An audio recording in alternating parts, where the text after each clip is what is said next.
Hi, grade twos, it's Mrs. McLeod, and I'm back with another lesson on adding and subtracting fractions. So let's take a look at how to do this. We're going to start with a little review, just to go over what we have already learned about fractions. So what is a fraction again? A fraction is a part of a whole. A fraction has a top number, the numerator, and a bottom number, the denominator. The numerator tells us how many parts are shaded of the whole, and the denominator tells how many parts are in the whole. Let's go over a few examples.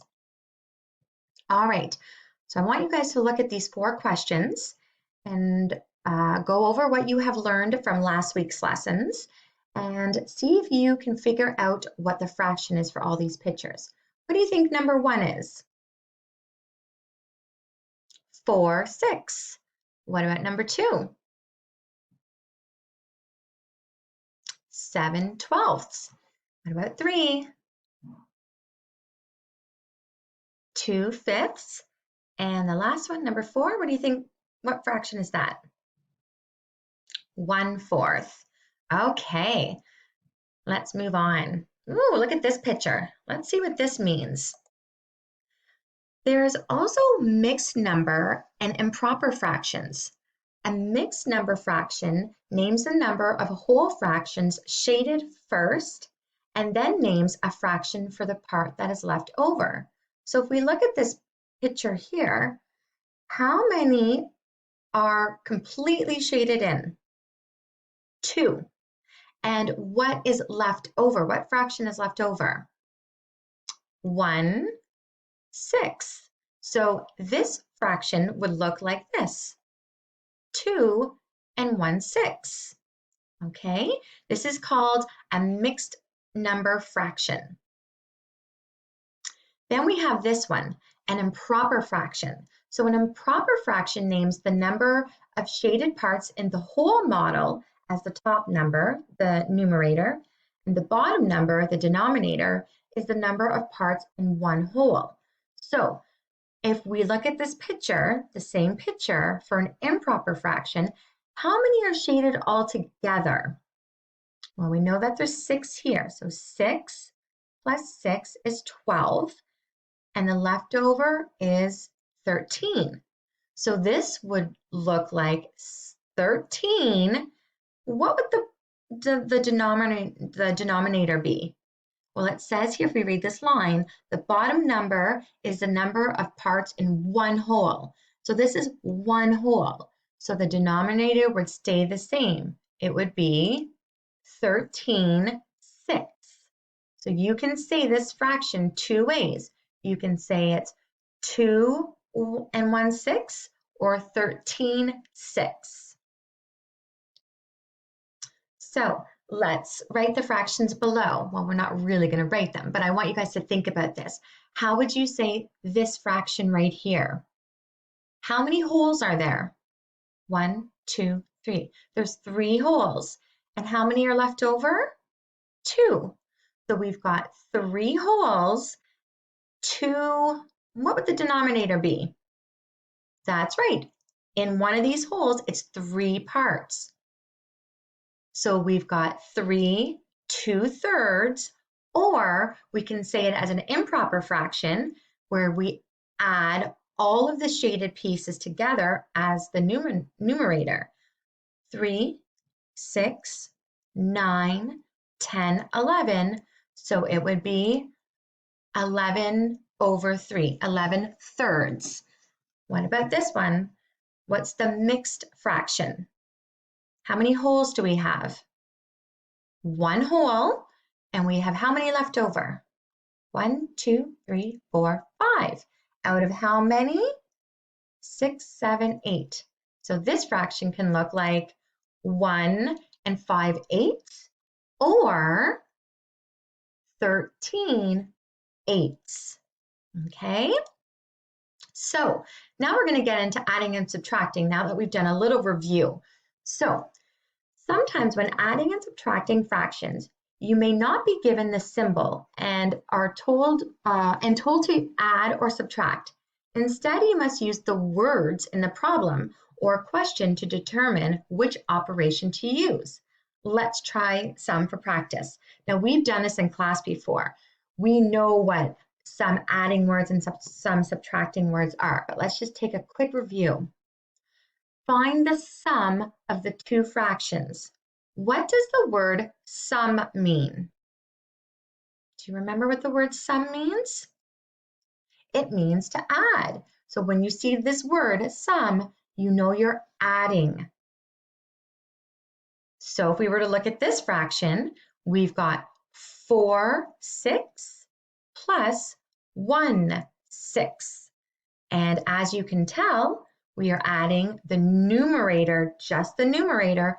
4 plus 1 is 5, and the denominator stays the same. Okay, what does this word mean? Find the difference of the two fractions. What does difference mean? It means to subtract. That's right. And if you look at this fraction, 8/9, take away 3/9, you're going to get 5/9. Now we're going to figure out how all that works. Adding fractions. You can add two fractions together just like you can add two numbers.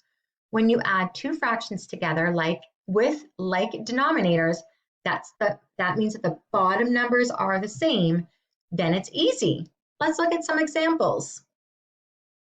Start by writing the fraction below each model. So what is this fraction? 1/4 plus 2/4. So like it said in the slide before, we are only adding the numerators. That's the top number. So what's 1 plus 2? When you add two fractions together with the same bottom number, you only add the top numbers. 3, the bottom number stays the same. The denominator stays the same. 4th, and there's our answer. Add the two fractions together. I'm going to let you guys think about this for a second. 1/8 plus 6/8. 7/8. Very good. Let's do this one. Add the two fractions together. 2/9 plus 2/9. Now remember, you're only adding the top number, right? The numerator. 4/9. What about this one? 3/12 plus 6/12. 9/12. Okay, let's look at some subtracting fractions. So you can subtract two fractions just like you can subtract two numbers. When you subtract two fractions with like denominators, the bottom numbers are the same, then it is just as easy as adding them together. Let's take a look. So let's start by writing the fraction below each model. We've got 8/11, take away 3/11. When you subtract two fractions with the same bottom number, again, just like adding, you only subtract the top numbers. So 8 take away 3 is 5. What happens to the denominator again? Do I add 11? Do I take 11 away from 11, or what happens with that? You're right, it stays the same. So your answer would be 5/11. We'll do a couple little examples together. 2/3 take away 1/3. 1/3. 7/10 take away 4/10. So you've got 7 take away 4. What do you get? 3/10. 5/6 take away 1/6 is, I can hear you guys thinking, 4/6. Excellent. Okay, let's take a look at this one. When you add two fractions together, sometimes it will be greater than one whole. In this case, you must show the answer as a mixed number fraction. So we kind of talked about that a couple slides before. So let's take a look at an example. Okay, start by writing the fraction below. We've got 4/5 plus 3/5. Remember, when you add two fractions together with the same bottom, you just add the top. So what's 4 plus 3? We've got 7/5. 7/5 is the right answer if you want to write the fraction as improper. However, you may have to write the answer as a mixed number. So take a look at what happens here. To turn the fraction into a mixed number, you want to move shaded parts from one fraction into the other one to make a whole. So what they would do is they would take one of these pieces, move it over here. What happens if you move it over here? It makes a whole. So what's left with this one here? Now you've got one whole and there's 2/5. So your answer is 1 2/5. And let's keep going here. Okay, so what are we doing here? Oh, I'm sorry. I was just hearing some background noise. My husband was just calling me. I was just ignoring him. All right, let's get back to the lesson. Okay, so when we're going to add the fractions, write the answer as a mixed number. So the first thing we want to do is we want to move the pieces. How many here do we need to fill? 2. So we want to move 2 pieces from this side over. So take 1 away, take 2 away, and add them here. So now we've got 1 whole. So your answer is 1 1/8. Let's look at this one. Remember, the first thing you want to do to make a mixed fraction, you want to make a whole.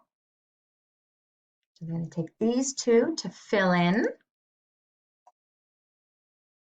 Here we go. We've made 1 whole. And what do we have left over here? 1, 2, 3, 4, 5. So we've got 1 5/12. Okay, so these ones here, you can choose in your head. Is it A, B, C, or D?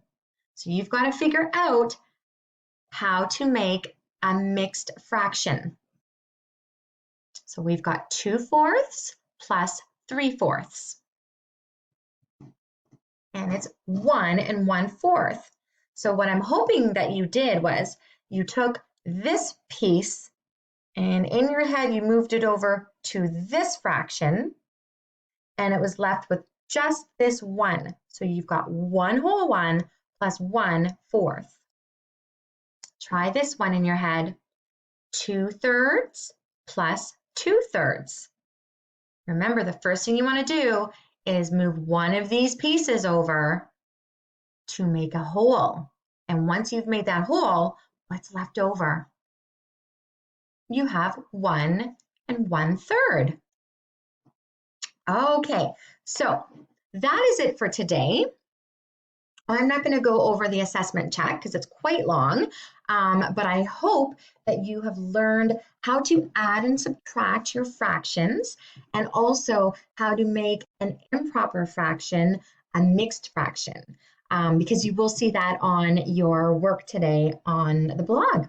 So if you have any questions about any of this, make sure that you ask your teachers during your small group lessons this afternoon. So have a great day, have fun learning, and I will see you again. Bye.